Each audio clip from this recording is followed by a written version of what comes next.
welcome to PTV News. My name is Tolu. We are also thinking that it's very important for us to talk about the impact of this menace, African nations, and the need for us to take our destiny, African governments into our hands. But this is also recognize my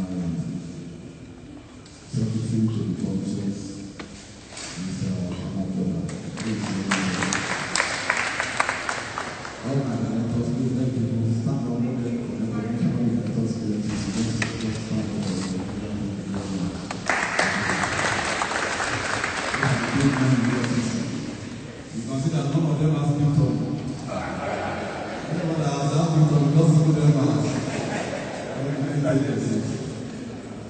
I feel very gratified and honored to address this distinguished gathering on this occasion of the African National Government.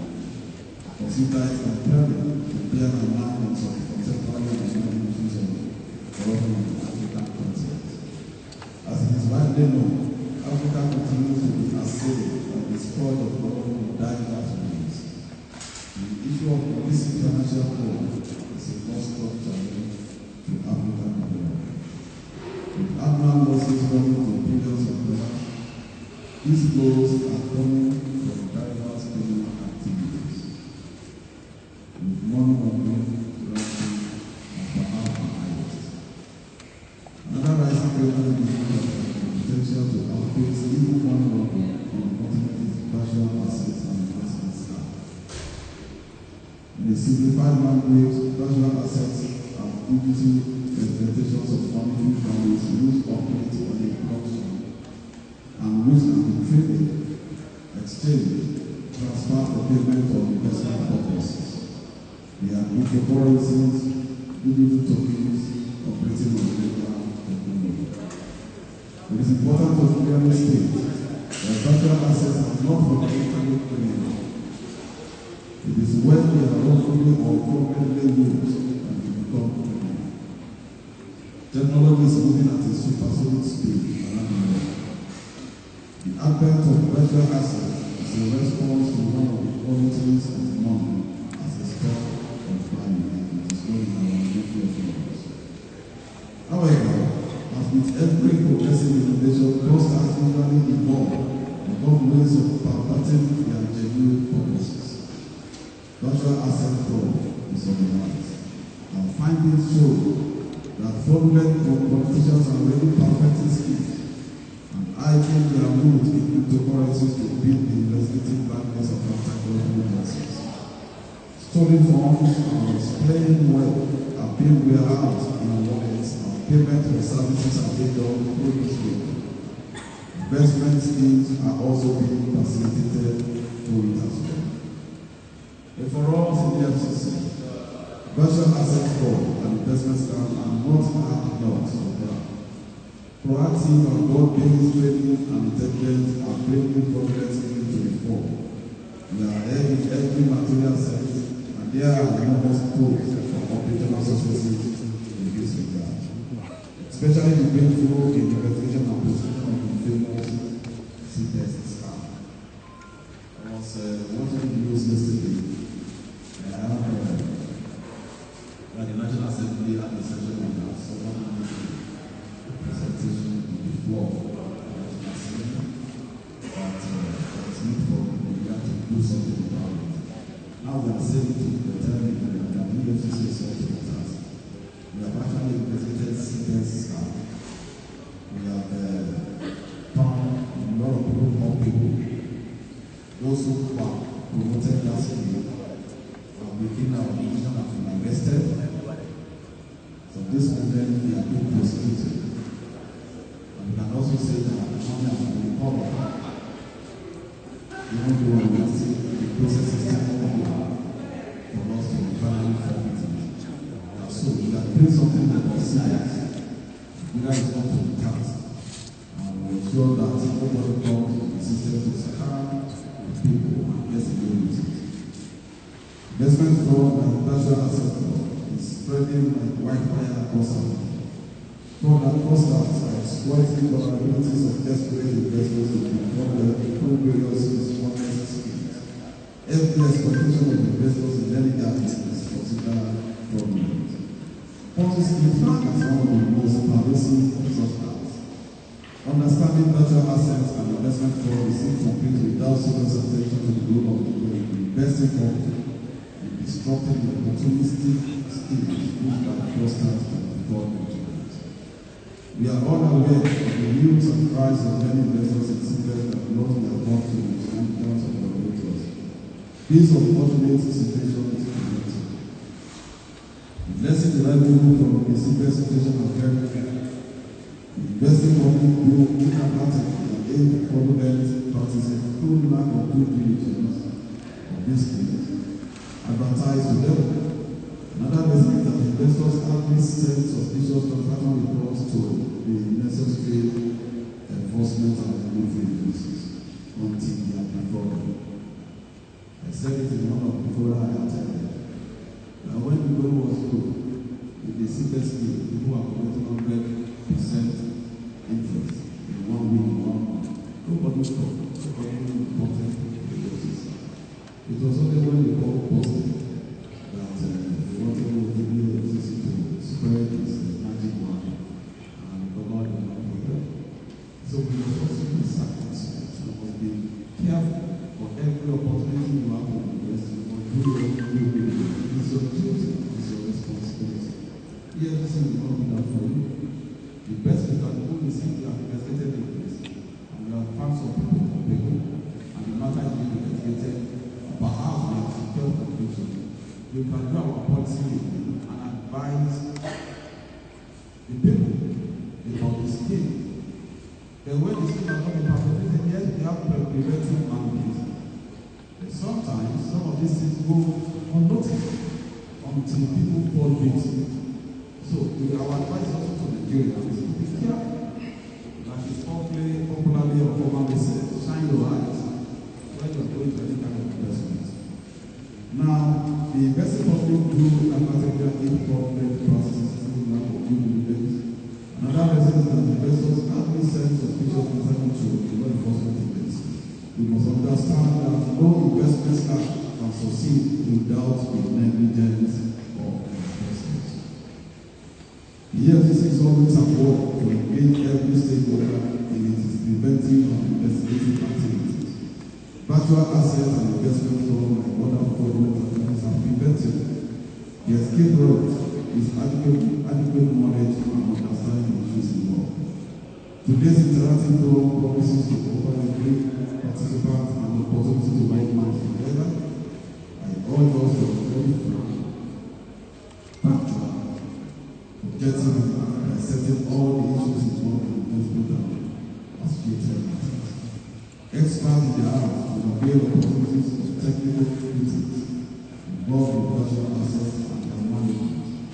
The window of ignorance which fraudulent investment operators are working to fraudulent makers and corporate laws. Finally, I wish all very fruitful deliberations as we navigate the intricate contours of virtual assets and investment fraud. And I'd like to also let Nigerians know, as of this moment, we are trying to remind you of the operations of the County Council in Lagos. But also involved in cybercrime. Where we arrested quite a large number of foreigners. They come into our system. Even we have also discovered that foreigners are also involved in secrets. They are building criminal cells all across Africa. And we have promised Nigeria that each and every case we investigate and prosecute, we are going to see to the regretful conclusion.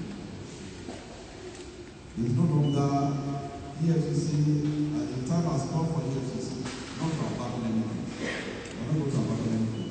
Whatever we start, we will see to the regretful conclusion. So Nigerians should trust us a lot and believe in us. Some of these cases can take time because of the cases involved, because of the complex nature of cases. Some of these cases you have to take us abroad to carry out investigation in so many jurisdictions, so it takes time.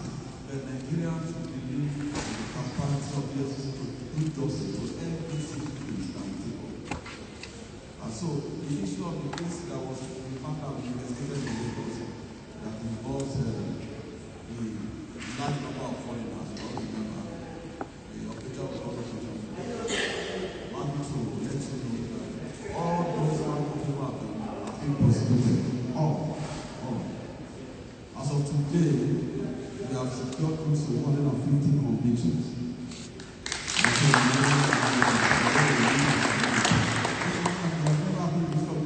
Foreigners, all foreigners, all.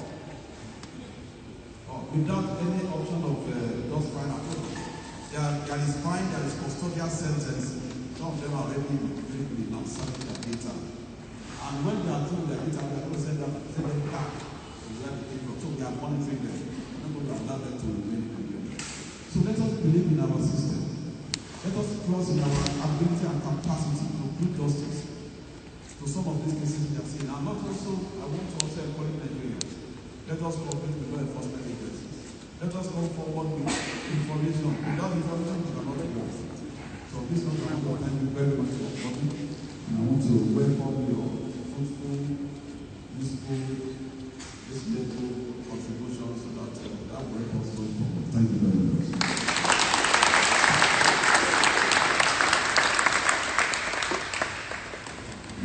Thank you very much, Mr. Chairman, sir. Just like the Chairman said, virtual access to judgment fraud is available.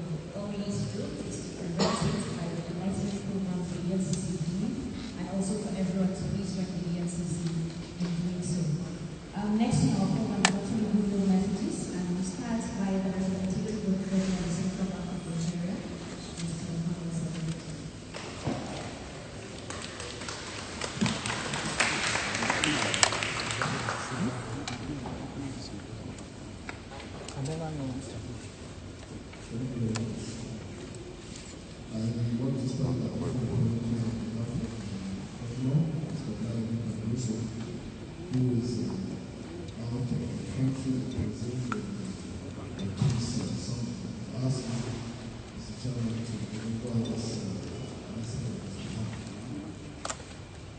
The Executive Chairman of the Financial Institution, Mr. Ola Olukoyede, representatives of sister regulatory agencies, the Deputy, the Director General of the Commission, the DG, the Registrar General of the CAC, the Secretary of the Commission, Director of Staff of the Commission, civil society, core members of the media, members of the diplomatic and government community, members of the press, distinguished guests, ladies and gentlemen, good morning.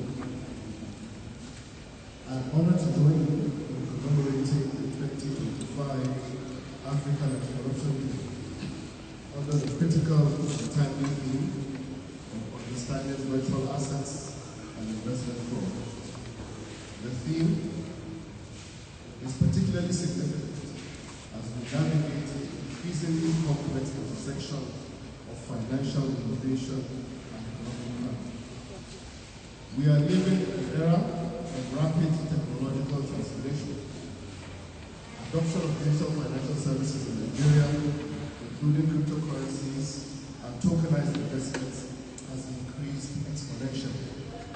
This surge digital innovation has brought benefits such as greater financial inclusion.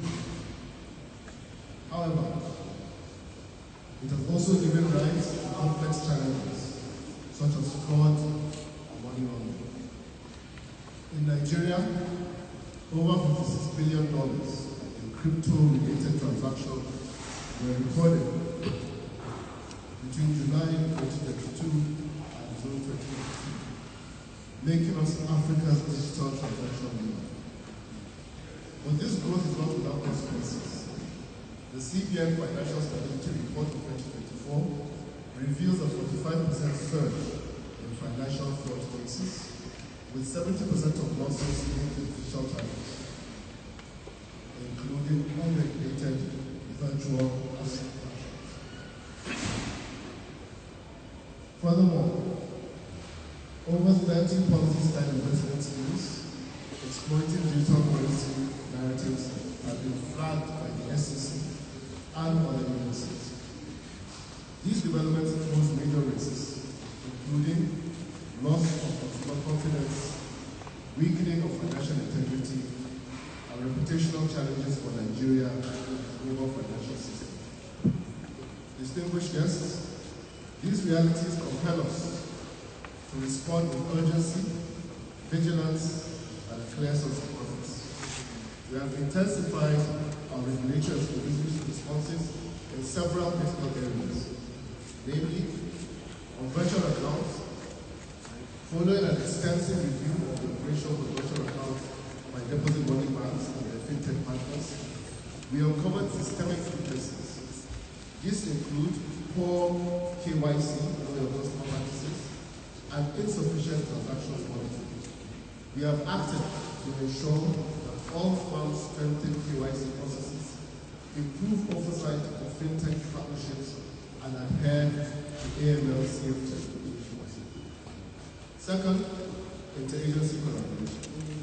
The CBN and the Securities and Exchange Commission have recently established a joint committee to develop a robust regime for the regulation of virtual assets. The National Financial Intelligence Unit (NFIU) and EFCC are also joining this committee, and we look forward to working much stronger on this. Monitoring. The CBN is collaborating with SEC, NFIU, and EFCC to explore monitoring solutions to track market developments related to virtual assets. This will provide intelligence on the ecosystem that will inform regulation and law enforcement activity. Through the Financial Services Regulation Coordinating Committee, we are working with other agencies to close regulatory gaps, harmonize policy approaches, and improve enforcement capacity. FSRCC also discusses topics related to investment fraud regularly. On the National Virtual Asset Wallet, the CBN is in discussions with EFCC to establish a national wallet to warehouse seized virtual assets. Public awareness and financial literacy.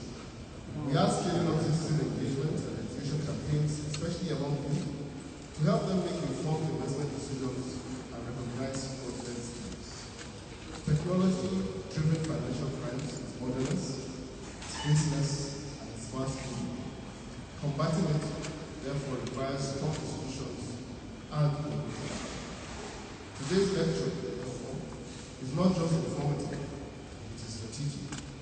It reinforces our collective responsibility to ensure innovation is not outpaced by regulation, and that trust remains the foundation of financial systems.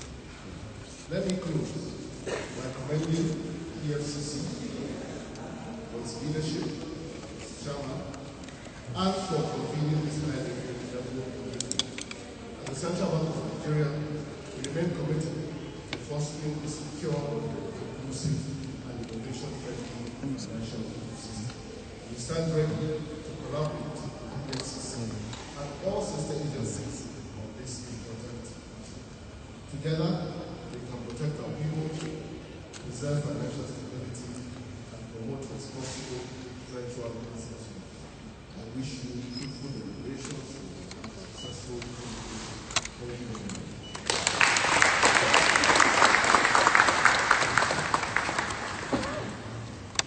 Thank you so much, Deputy Governor CBN, Mr. Brown, we talked about interagency collaboration, enlightenment, educating the public, inclusiveness, and society.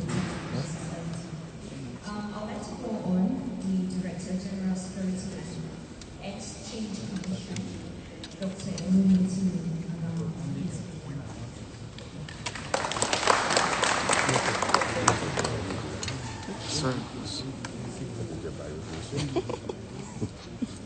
Thank you very much, ladies and gentlemen. principally, let me thank the Chairman EFCC, my brother, very good, and contract for this meeting, organizing this and inviting us to be there this morning. While I do that, also want to thank the general of the NLA, their president, my brother, CEC, Alliance, that's what I call it. And of course, I'm very, very grateful to the Central Bank, Secretary of the Commission, and indeed, very welcome. Beyond all of that, the most important people and people behind it, because they're the ones that make the market. The president of the women, and indeed, the leaders of today, not the leaders of the future, but the couples, dear friends. Thank you very much for this very, very important occasion. It's very important to me because virtual assets is basically something that I live in and I work with. I live with it and I work with it because both academically and of course by virtue of my work, it's something that is very, very, very close to my heart. Close to my heart and so what have we done?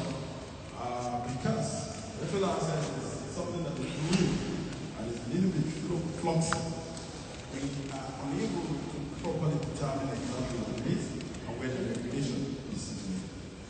And so the ISA number 2/2025 was signed by Mr. President on the 5th day of March 2025. That document is a significant milestone.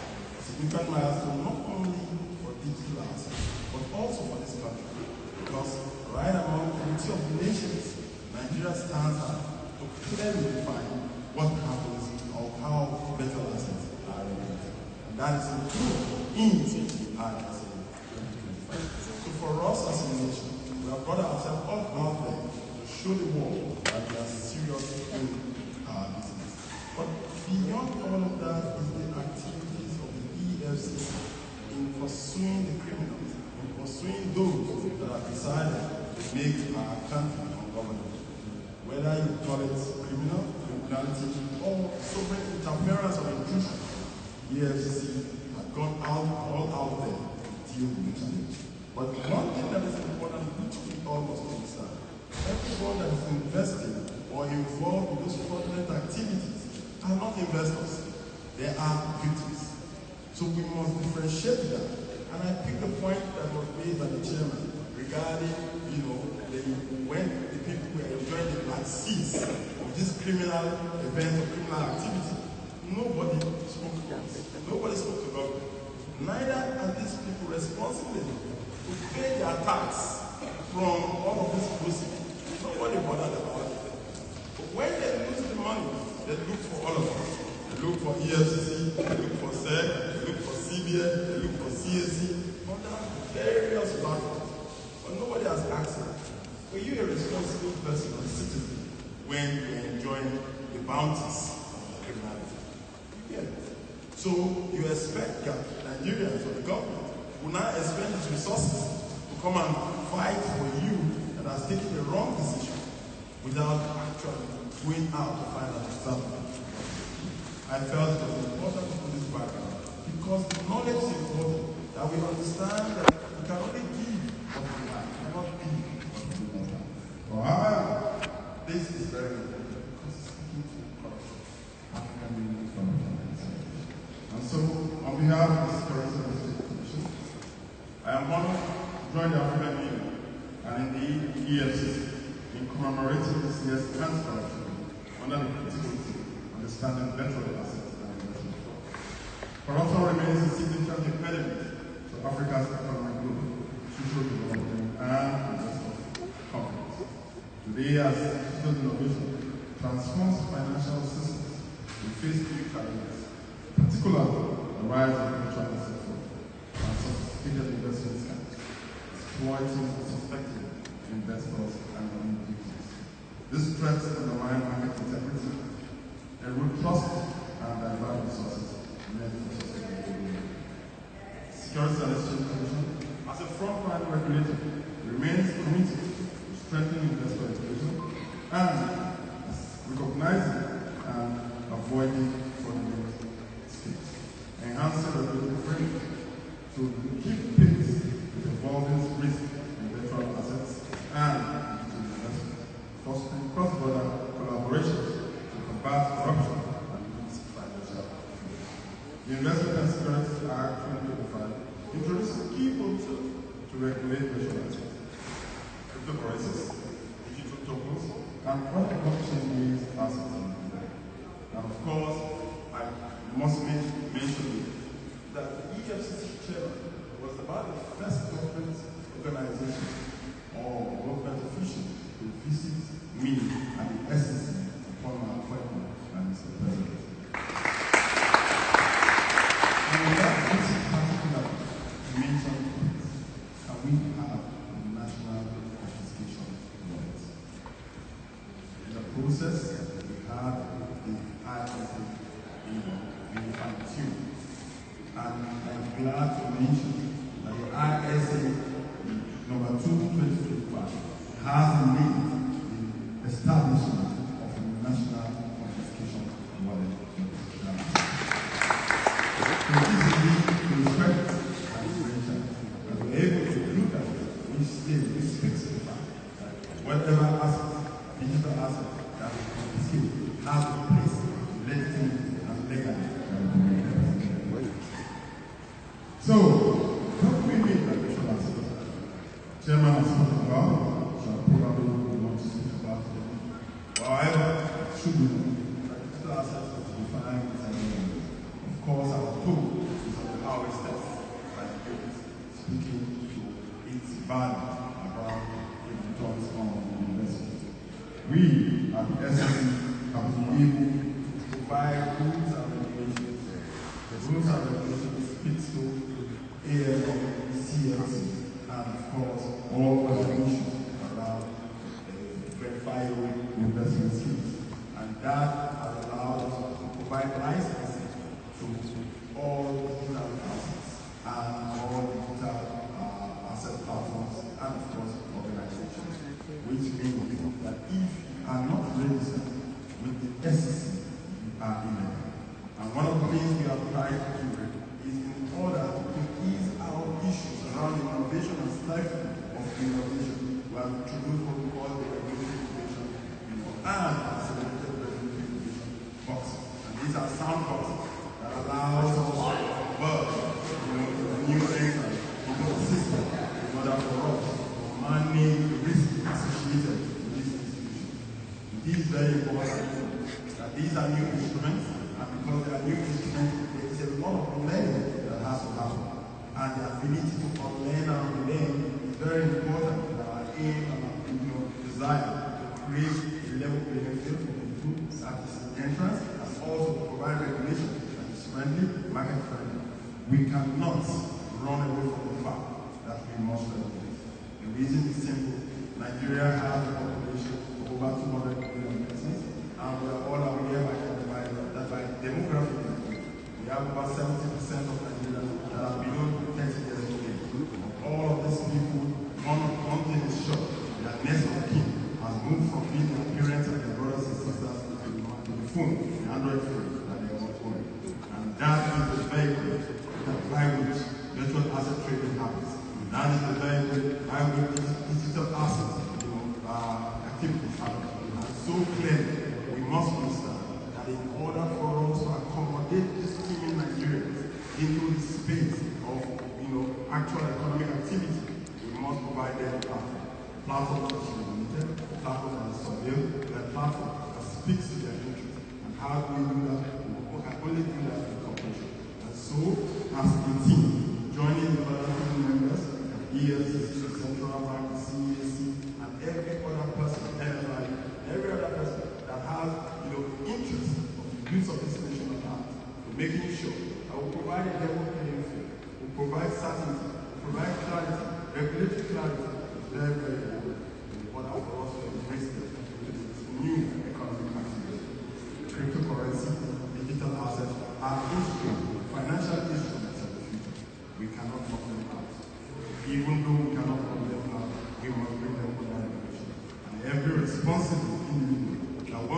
engage in this activity must be registered with the EFCC, with other regulators, as the case may be.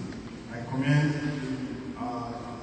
the Registrar General of the CAC because what he has released most recently after our collaboration and conversation is that if you have a name and you have a synonym or you have an appendage to that name, all of that must be registered with the CAC so that when they are looking for you and you have a name and you have an acronym, you can match the acronym and the name of the company together to identify those that are behind this institution. And I must say that as the SEC, we will continue to cooperate. We will continue to introduce regulations and innovations that will cause people to understand that we understand exactly what we are doing and to make sure that the youth of this nation are comfortable with us while we're also comfortable with them, making sure that the economic sovereignty of this nation is not over that. And so, I thank the Chairman of the EFCC and every other person that is here this evening for allowing us to be part of this very, very important pleasure, making sure that as we move on, we are working together and to make sure that we also let the world show up. There cannot be any regulatory arbitrage even with this country. Thank you very much.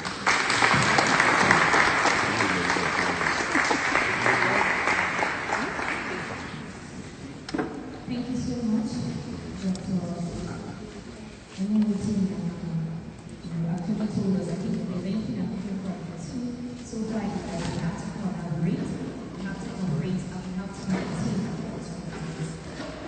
Next is the Director General, National Arbitration Agency. Launder, sorry, please move the result.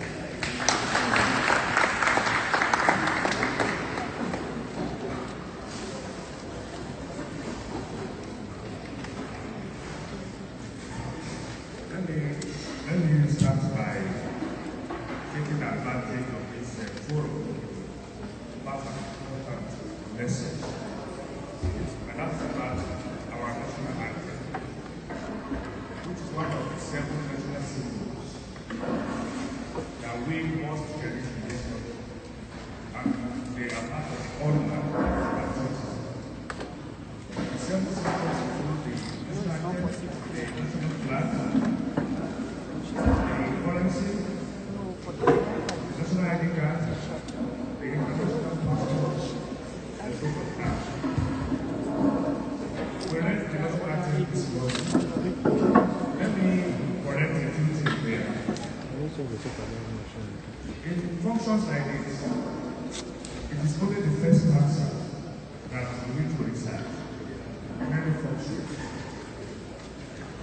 And the third stanza that we adopted as a national prayer.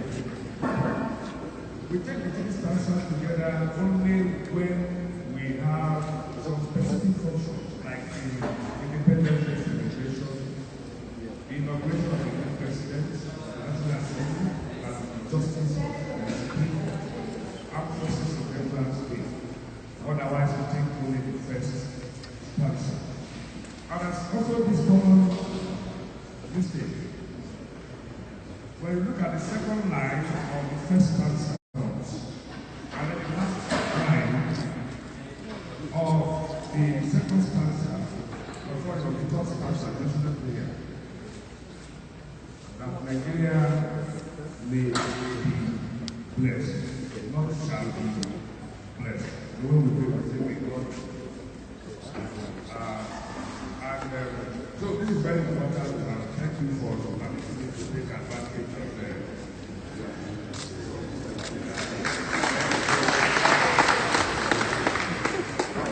the chairman of the EFCC, my dear brother,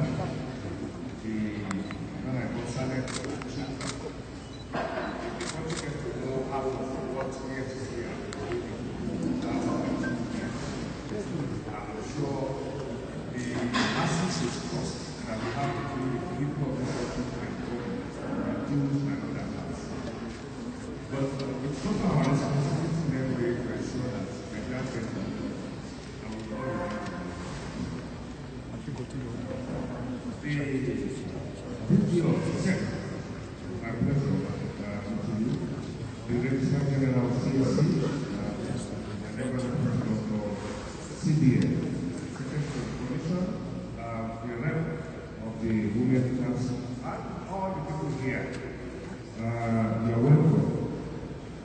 is a great honor to be here today as we start with the Economic and Financial Crimes Commission of 2025 African Agenda. Let me begin by commending the EFCC for its tireless work in defending Nigeria against the evolving threats of financial crime. As experience has shown, deception is foundational to fraud. But the treatment goes far deeper. It undermines citizens' confidence in their country. Creates public distrust, destroys livelihoods, and weakens the value that we all hold very well. Every naira lost to fraud has far-reaching ripple effects. It is about a child revolution, a livelihood ruined, and an enterprise destroyed. These crimes are not abstract. They affect people, and our country pays dearly for it. At the National Orientation Agency, we believe that value orientation is our most powerful tool. That is why we launched a nationwide campaign 7 months ago to challenge the spread of get-rich-syndrome. This effort is helping more Nigerians, especially young people, to understand that lasting success comes from honesty, effort, and just time.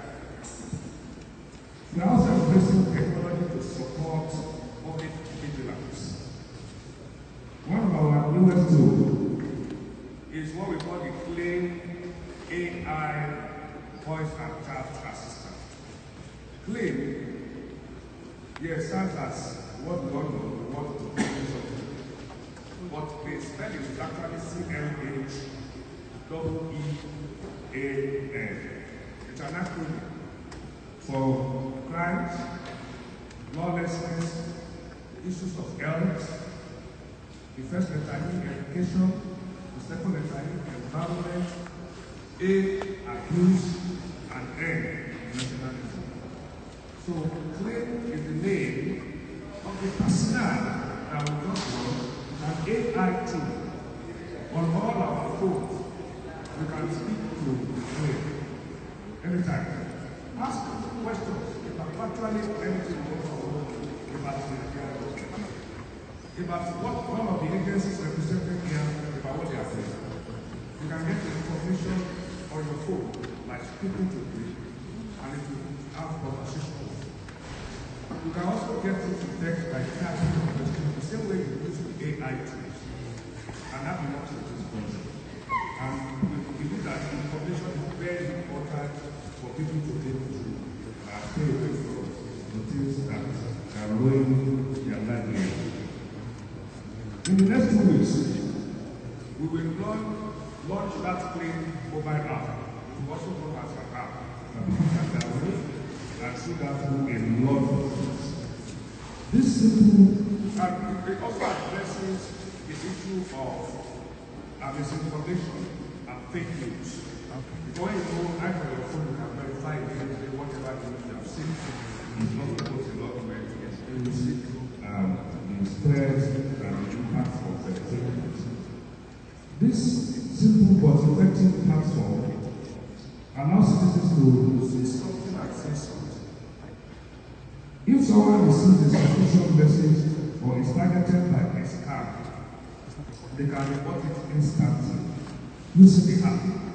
The app offers facility for you to take videos, take pictures, or send text, and real time you get it and get it across to the relevant agency so that they can take immediate action. This report will go directly to the relevant agency, making it easier to take action. In a month's time, that way we also launch a call center that will operate 24/7. Where citizens can reach us on any delegates they have, and then we'll let it across to the relevant agency to be able to take action. The feedback and intelligence gathering tools are the fulfillment of one of the core mandates of the agreement, to generate feedback from Nigeria to government as policy. One sure way to create trust in governance is inclusion. These tools empower every Nigerian to play an active role in protecting their communities. As part of our growing collaboration with the EFCC, we will be proposing the rollout of digital awareness campaigns in a targeted selection of states. These states will be strategically chosen based on vulnerability to investment fraud, youth population density, and digital necessity. Alongside this, we aim to pilot youth-focused initiatives that promote ethical entrepreneurship, financial responsibility, and informed decision-making among young Nigerians. Most at risk of being misled by online scams and debt-related schemes. But this effort cannot be left to government alone. I call on our law enforcement agencies to continue investing in the tools and training needed to stay ahead of cyber criminals. I encourage civil society groups to expand their outreach and community education and urge private sector partners to support public campaigns and trusted platforms. And I appeal to every citizen, if you ever promised returns that sounds too good, please stay back. Don't fall easy promises. Nigeria is not alone in this world, but we must be bold in our response. Our strength lies in our ability to educate, to collaborate, and to stay ahead of those who seek to take advantage of others. As we reflect on the significance of this day, let us remind ourselves of a simple truth. When the roots are people, there is no reason to fear event. Let us build strong roots of values, knowledge, and collective responsibility, so we can move firm together. On behalf of the National Elections Agency, I affirm our full support for this cause, our continued partnership with the EFCC, and we will not have it. Besides the fact that our mandate calls for the EFCC has been frontline agencies also everything in our country. Just recently, one of our most challenging issues was putting it, we cannot mobilize Nigerians if they are not mobile. But EFCC assisted us with a number of vehicles that assisted us in strengthening our team. We are so grateful for that, and I'm sure the chairman has that discussion. He's never tired of assisting. So, what I insisted on all upon, the problem of this country is sometimes not just resources, it's about synergy. No agency can do it without collaboration. And together we can protect our future and preserve our nation's integrity. Let's say this. Some of the experiences that we see are so scary. And I can't imagine 10 years down the line with the rate at which technology is developed and the capabilities our youth, our children are getting with these tools. Just last week, boys of 10, 12, 13 years, about 20 of them were arrested, right there at the palace. There's a golf course. And then when you're playing golf, you see a boy selling banana, they have to do it, and then you give your card. Then before you finish the round of golf, you begin to receive a lot. Your card is still just about 20 of them, just last week. 12, 13, 10 years. How they do it now? They get your details right there and before the end of it, and then they begin to track it. About 20 applicants. We're talking of 12, 10, 11, 12. So you can imagine how this may have permeated across the country. People will have a job to do. And I believe, as I said, together with that, I thank you all for this.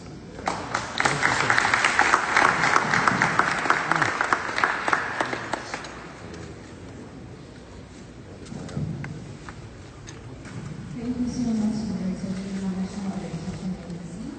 I can still speak on the same thing, synergy, interagency collaboration, and how to do it together. I also talked about something that has to do with strong root of violence, which is probably identified. That's what the agency always talk to our integrity and zero tolerance. Thank you so much.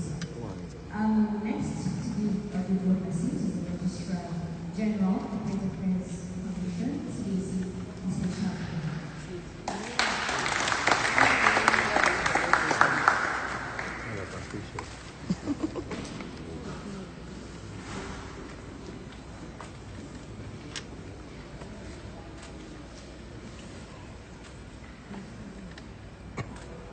The EFCC Chairman, the economist, EFCC, the Governor of the Central Bank of Nigeria, heavily represented by the government of the Legislature, Chief Master of the Economy, Director General of the EDO, my elder brother, the Director General of the Security and Exchange Commission, the Commission Secretary, the representative of the Women Council, the supported director of the corporate ID, supported director of the EFCC, presently here, the guest here, good afternoon.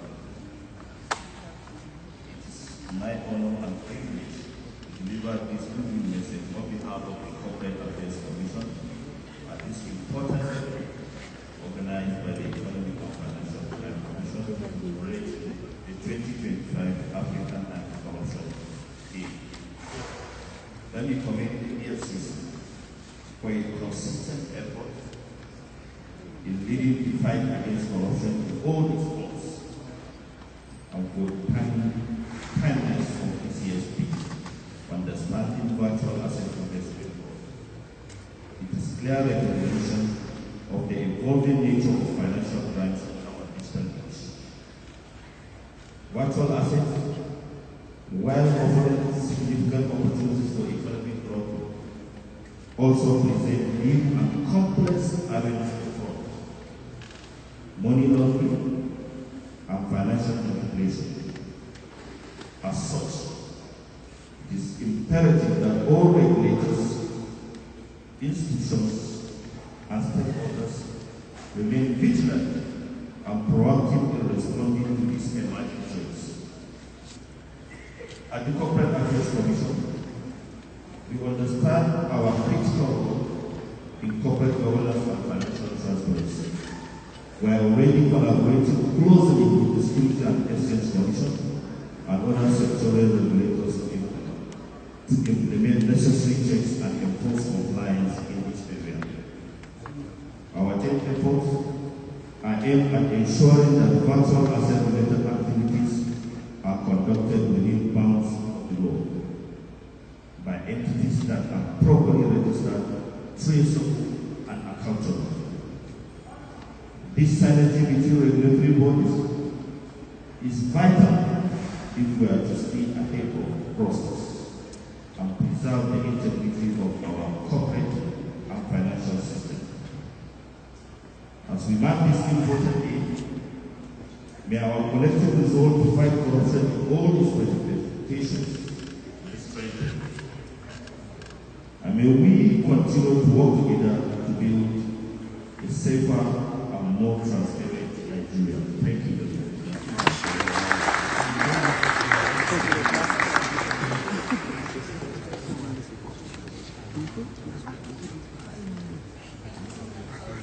This one,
Good morning. The National Council of Law Societies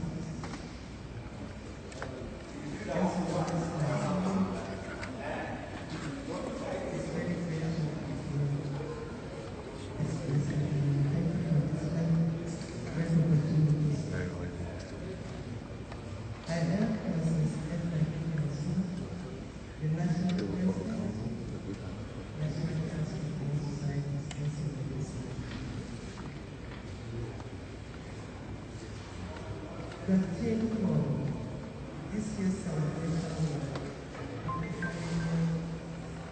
and corruption in 2025 is very key because this is understanding regional conflict and investment fraud in Nigeria.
So that we can also deliver messages that the young of Nigeria need to hear.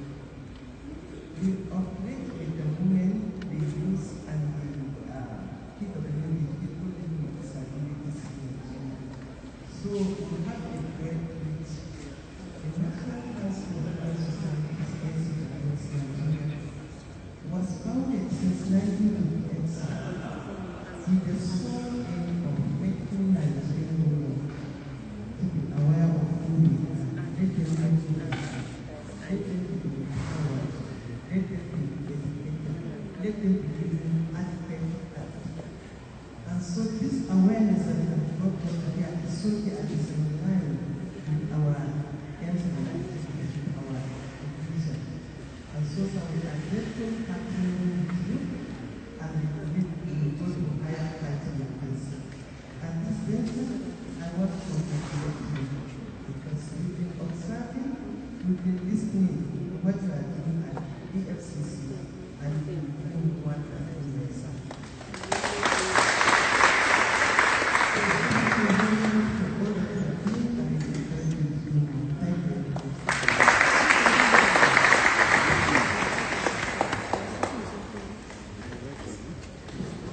Thank you so much, ma'am. And the EFCC actually have a program for women. We have the Women Against Corruption, we have Women Against Cybercrime, and show what we do. Thank you so much.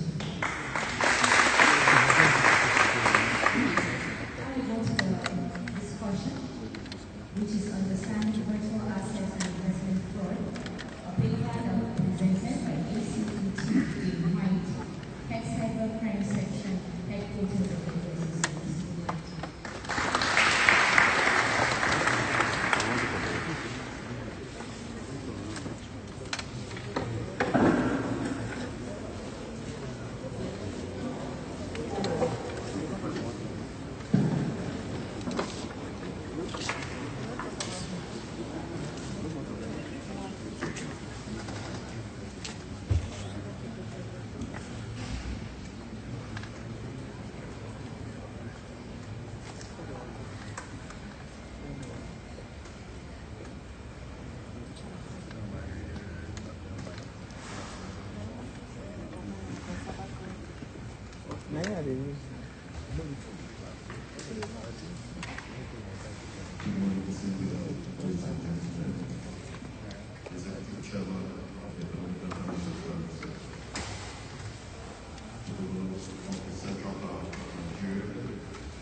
within the brief time that has been allotted to me today to speak on this topic, I'll do my best in the least technical term to help us understand the concept behind virtual assets and where the lines intersect between virtual assets and investment fraud.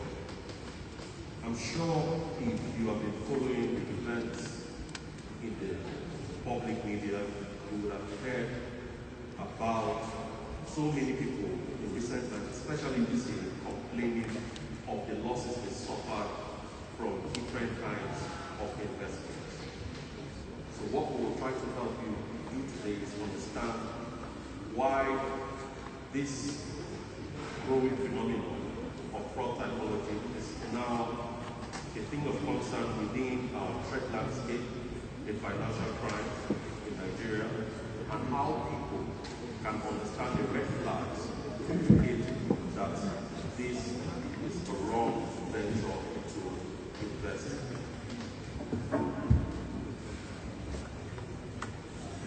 Next slide. Now, virtual assets have been defined as digital representations of value that can be used for various purposes, including transactions, investment, or as a medium of exchange. But I think it is also very important to point out that there is a distinction between this asset and fiat money. Now, for everybody here who has a bank account, there are references that are made when you say there is cash at hand and cash at bank. The cash at hand is a physical cash. You can feel it, you can hold it, it's tangible. But the one in your account is electronic, but it still retains the same value of the one you hold in your hand. And the distinction I want to make here is going by the recommendations and guidelines of the Financial Action Task Force. This representation, this digital representation, is not equatable to fiat currencies. So that digital or virtual amount in your bank account is not considered as virtual asset. Now, there are different types of virtual assets, ranging from cryptocurrencies, which of course have different tokens under them, such as the Bitcoin, the Ethereum, Ripple, Litecoin, and several others. There are also non-fungible tokens. These are digital representations of ownership of different kinds of properties in the virtual platform. A typical example of it would be art. There are virtual arts that are created, and within this space, that creation is called minting. They are minted as non-fungible tokens. It is attached with the value of intellectual property and monetary value depending on who created it. Also, there is stable coin. Now, the stable coins are also a kind of cryptocurrencies, but the only difference is that they are backed by a commodity. Now, let me explain this. For every currency, using our own jurisdiction here in Nigeria as an example, that is being minted, the agency, the stakeholder that is responsible for printing currencies is the Federal Minting and Printing. Now, currencies are printed based on commodities that backs it. It's either crude, gold, or whatever any national jurisdiction decides. Same thing within virtual assets. The cryptocurrency is not backed by any commodity. It is only backed by maths. It is backed by maths, by mathematics. But stable virtual assets that are backed by commodity, a fiat commodity for that matter, euros or dollars. So the value remains in tandem with the value of the commodity that is backing it. And that is why, by the time you look at the adoption, going by the chain analysis report for 2023 and 2024, you find that Nigeria alone has had more than $60 billion adoption of virtual asset transactions resolving here within our jurisdiction. And most of those transactions were done using stable coins, which is the USDT, and other forms of cryptocurrencies like Bitcoin and Ethereum. We also have virtual currency and virtual assets that are referred to as loyalty and reward coins. A clear example of this will be if, for any of us here that have frequent flyers internationally, even locally, with any airline, there are several programs where the more you fly, the more points you earn. Those are loyalty points. And those points have a value. If you rack up enough points, you can use those points to purchase a ticket rather than using your money to purchase a ticket. The same thing applies for hotels internationally and locally as well. They have loyalty programs that they give to their customers to encourage them to continue their patronage. And those points, those virtual points, have value and can be used specifically within the definition that has been given within the program. There are also virtual goods and items. Now, if we have, of course, I can see our core members here present. Within you here, I know there's some of you that play video games, either on video game consoles or your mobile phones. Depending on what you are engaging yourself with, within those games, there are several add-ons that you can purchase. You have the option to purchase with cash or purchase with virtual cash that is created only to be spent on those gaming platforms. So that is an example of virtual goods and items. Now all of this is just to let you know that there are different categories of virtual assets, but we are going to focus on the most dominant one. But before we go on to that, I want to borrow the lead from my executive chairman. Virtual assets, cryptocurrencies, on its own are not illegal. It is the intention behind the person using them. And like I would like to say again, consider it as a kitchen knife, a table knife. One person might want to use it to prepare vegetable for a meal, while another person will have an intention to use that to starve another person. Does that on its own make the knife illegal? It is the intention behind the person using it. Now, having said that, let us look at some of the dominant virtual assets. At the top of the list is the cryptocurrency. And in cryptocurrency, the dominant token is the Bitcoin. Closely followed by the Ethereum. Those are acronyms. BTC is for Bitcoin, Bitcoin and ETH is for Ethereum. These are two different tokens, and they are the most dominant cryptocurrency tokens out there on the market. You also have the stable coin, which I said is a type of cryptocurrency that is backed by commodity. Now, in real terms, looking at our financial ecosystem, the highest adoption for users, which account for more than 1 million users in Nigeria, is the USDT. And we rank number one year on year between 2023 and 2024 by the chain analysis report as the highest user of USDT stablecoin in sub-Saharan West Africa. That is because it holds exactly one-for-one value with fiat currency. So if you have a USDT, it is as if you actually have a dollar, and it has the same spending value as a dollar. So if 1,600, you can be sure that the market value for USDT is 1,600 naira because it is directly backed by the fiat currency. Now, the question now will be, what makes cryptocurrency as a virtual asset, what makes it unique? What features of this asset makes it attractive for people who might want to use it for the wrong reasons? Now here are some of the features. It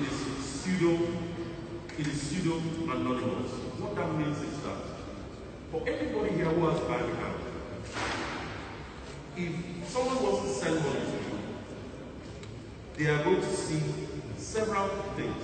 They will need to have your bank account number, your bank, and your account name. But in crypto and virtual assets, they will only have your wallet address. The wallet address does not state your name. It does not state what bank, what exchange you are in. Just, it might state the exchange, but it does not state the name and the identity of the owner of that wallet. So it is pseudo-anonymous. On face value, you cannot look at the transaction and tell that it went from Mr. Paul to Mr. Peter. It is decentralized. For each of these features, I'll try as much as possible to use our traditional banking ecosystem as a control. Now, the decentralized component feature of cryptocurrencies could be likened to the fact that if you look at your bank, our bank details, the record of our transaction, our KYC documents are all held in custody of the bank. They are all on the bank server, being held by the core banking application that drives the banking operation for every financial institution. But for here, within the cryptocurrency and virtual asset space, records of transactions are held on a decentralized public ledger referred to as a blockchain. For each transaction that happens, for every transaction that happens per time on the blockchain, you have at least 12,000 auditors referred to as miners computing the accuracy of that transaction for a consensus. It is when, so the auditors apply what is referred to as a gaming theory. What it means is that the fastest person with the computing power to compute a particular transaction gets a reward. Now, he does not just get a reward. All other auditors will have to line up and scrutinize what he has computed to make sure there is a consensus, to make sure it is correct. It is only then that that record is added to the blockchain. The blockchain is immutable. You cannot alter its records, but it is decentralized and it is public. So you see the difference? For banks, records of transactions between persons and entities are held within the custody of the bank. They are only released on several exceptional instances that must be legally bound. Now, I've mentioned that it is mostly backed by maths and not promoted with the exception to stable fund. It is a trustless system.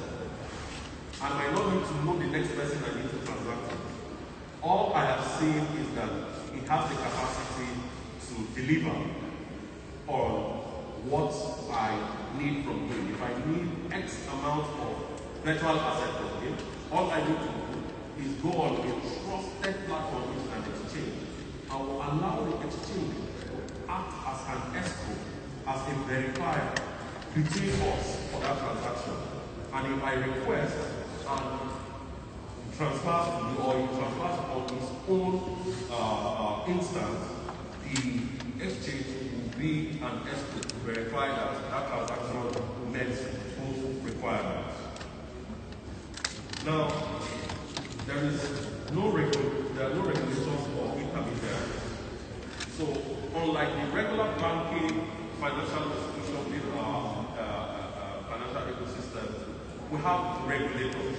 We have the CBN, we have SEC, we have CAC, we have several other regulators that ensure that the integrity of the framework for which transactions are being done meets the legal requirements. But in the virtual asset space, there are no intermediaries, there are no regulators. And it's also important to note that there is a limited supply, especially for Bitcoin. Bitcoin, only 21 million Bitcoins were created. So because you see it is limited, the value over time,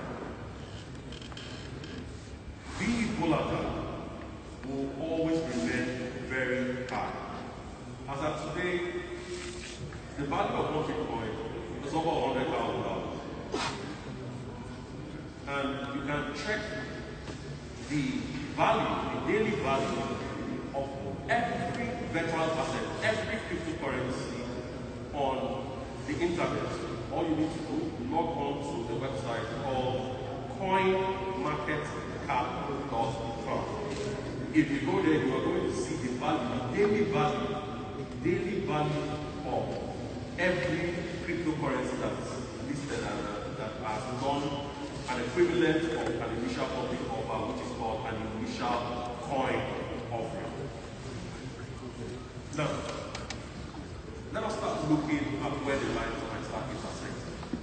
Now, traditionally, investment fraud refers to deceptive practices that trick individuals, organizations into investing money into fake or worthless schemes, often resulting in significant losses. Now, the next part is really important because there's some keywords there, and I've highlighted them. It is a serious crime that exploits, first, trust, lack of knowledge, or urgency to mislead investors who at the end of the day becomes victims.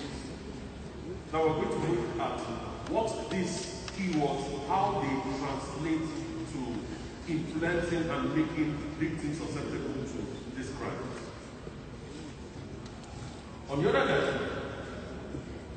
this is where the intersection comes in.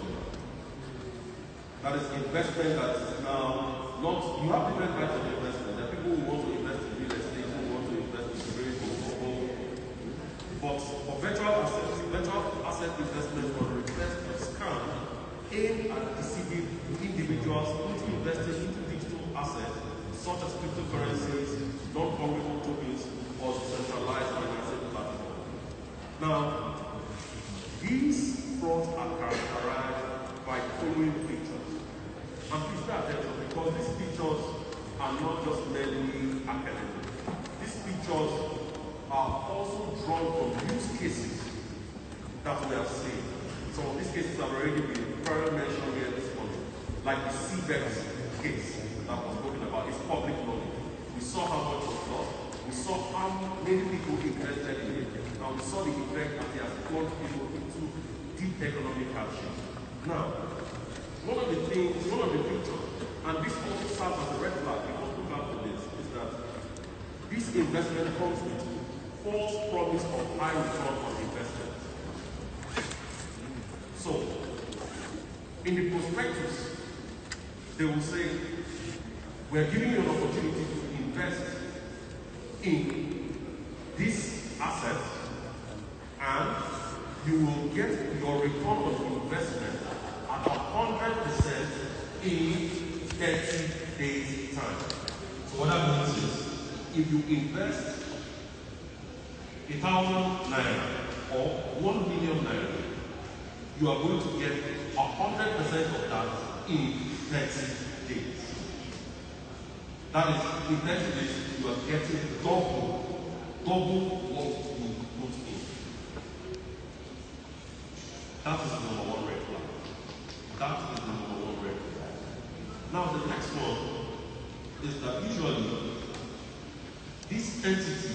these investments are fake and unlicensed platforms by SEC. They are not registered by SEC at all. We're using SEC as the point of reference here because they are the agencies that are saddled legally to license and issue guidelines on operation for any kind of virtual asset investment within our jurisdiction here in Nigeria. And the good thing is, if you go on the SEC website, there is a section there for investment where you can check to know people that have been licensed to carry out such investments. But you see, these are some of the things that can do investors that eventually become victims at the end of the day. The framework, the structure of these investments are consistent with Ponzi and pyramid schemes.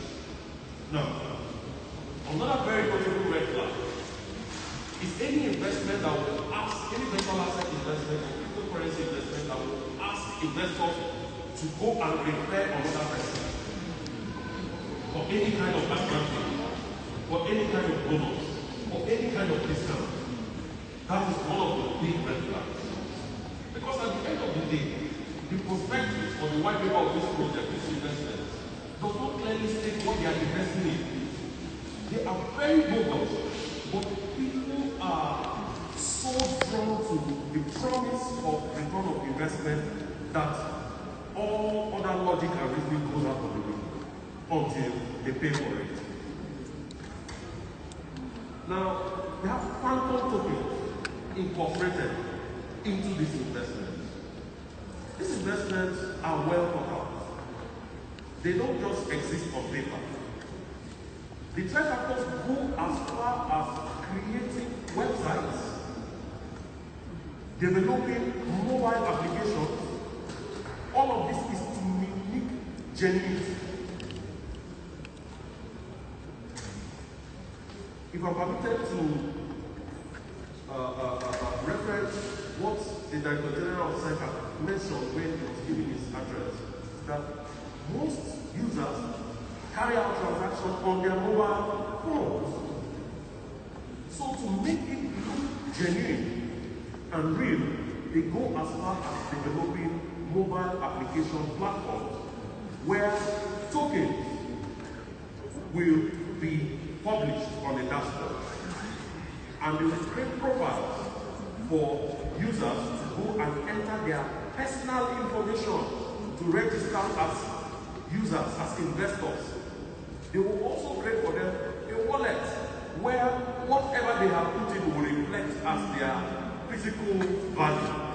And that wallet will also show whatever increased value, whatever return on investment is accruing on their wallet. It gives very serious illusion of hope. Illusion of hope. Now, there is also a pressure tactics and budgets. Another very big red flag will be, you see, these platforms will set out to operate for 7 months, 1 year. It is important to note that within the first 3 to 4 months or 5 months, they will not only receive investments from victims, they will also allow payouts. Actual payouts. But you see, they are only building the thing to appreciate them. What do I mean? They convince people so much that this thing is functional, the word goes out, and more people come in.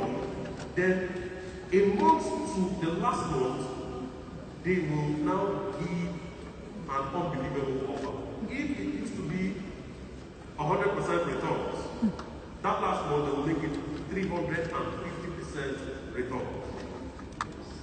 So everybody will want to go all in.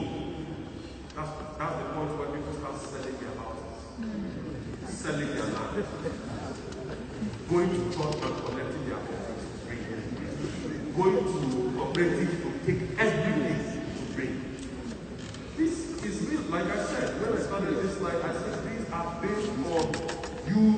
illicit. That means we have seen this within the line of duty. So they come in at that point, and the next thing you will see is a manipulated dashboard. I already spoke about the wallets. You will see your wallet is swelling up. That's let me use that word. It's increasing. Your value is going up. You that started with 1 million, in the third month, you're already seeing 17 million. You already start pricing something somewhere because of what you are seeing. The dashboards are manipulated. In the real sense, in local balance, I'm sure our corpus will relate to this. There is what they call audio money. You know audio money?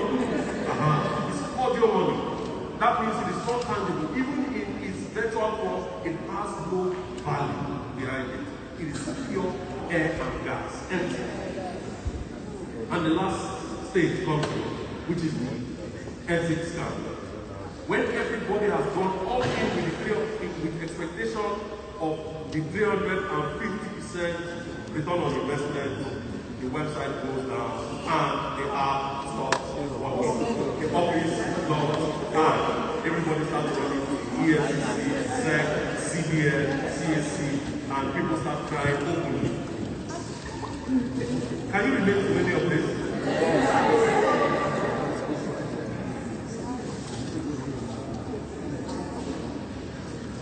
Now, having looked at the problem, I think we can also look at some of the preventive strategies. And we're going to break this into two parts. The first part, the policymakers and what the government agencies directly on the line. Now, there has to be a clear and adaptive regulatory framework. I believe we are already here at this point, but it's an ongoing thing. From the top, if you look at the guidelines and the recommendations of the Financial Action Task Force, there is a rigid global compliance policy to ensure that these digital assets are not misused to foster money laundering and terrorist finance.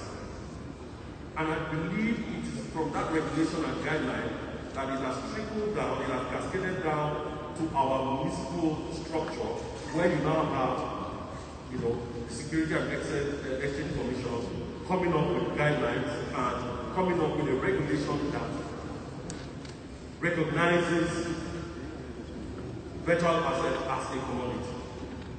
Where you now have the central bank reversing its order that was given in 2021 for the prohibition of fiducial transactions between virtual asset service providers and commercial banks in 2023 December to say, okay, you can now do with several guidelines that were clearly stated out.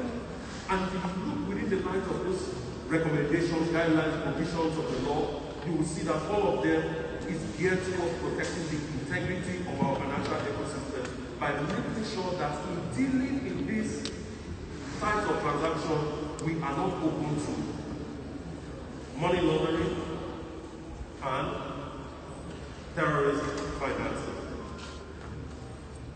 There is also a need for public-private cooperation on fraud protection. And this is what is going on right now. You can see the composition of all the stakeholders here. It is a clear representation of public-private collaboration and partnership. And it goes beyond this.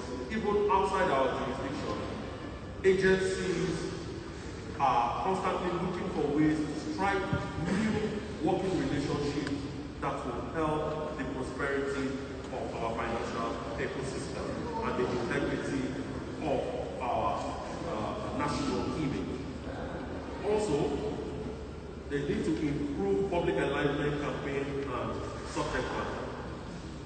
Sectorially here on our own, as the Commission, we have the Public Affairs Department, who is constantly engaging in rigorous public enlightenment campaigns, engaging with different bodies, NGOs, and stakeholders. And we have the National Orientation Agency there too, who is taking the lead on that, setting the standards of that. And we are all aligning along the same path. And I'm sure every other agency and stakeholders present here is carrying out one form of enlightenment campaign or the other.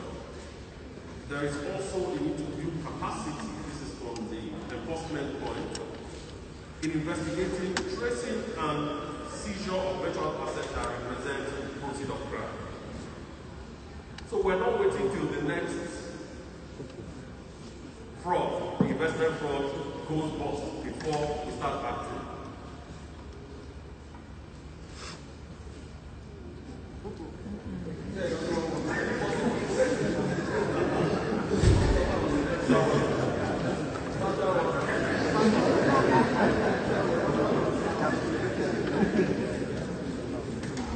Now, we don't want to, like I said, we don't want to wait till the next fraud incident, the investment fraud incident goes bust. And if you notice, there are several of this kind of fraud schemes going on simultaneously in different parts of the world and in different countries of the continent. But one thing that we have observed is that people are not quick to speak up because they are already committed. So at that point, they have both feet in the water. They want to keep quiet till they get their return on investment and possibly explore any available exit option. But once it goes sideways, all hell breaks loose. But we are not waiting till that happens. We are constantly building capacity in the tracing, investigation, seizure of these assets to identify them before it even gets reported. We try to build intelligence around them by working with other stakeholders, other agencies of government present here, other stakeholders in the private sector within and outside our jurisdiction to make sure that we do not only identify, but we begin to understand the new trends and modus of operandi being employed by these threat actors. Now, for the general public, what you need to do, there's a need to do your own research. With everything that has been said here, with everything that has been said by different stakeholders, different agencies in enlightening the general public through different forums and engagements, it is important that those red flags, those things that represent the warning signs, be taken seriously.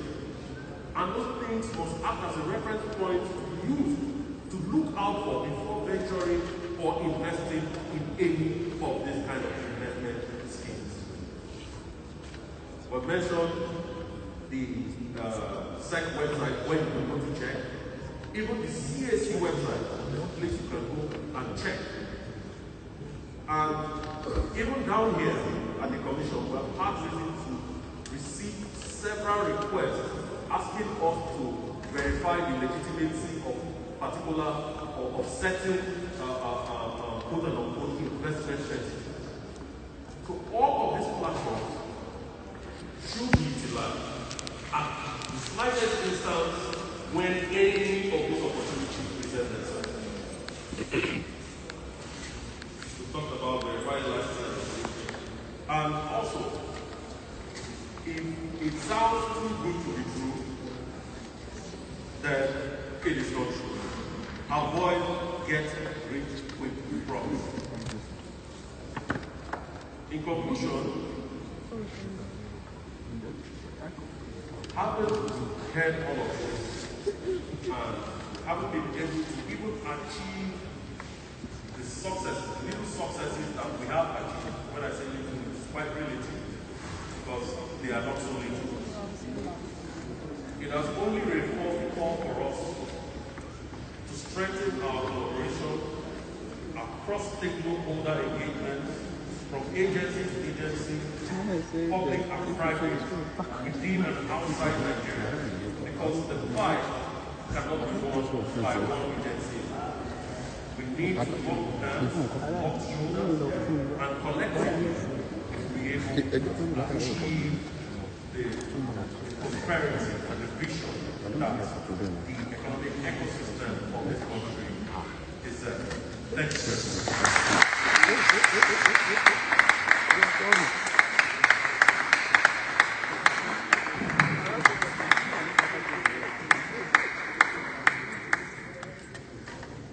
Yo.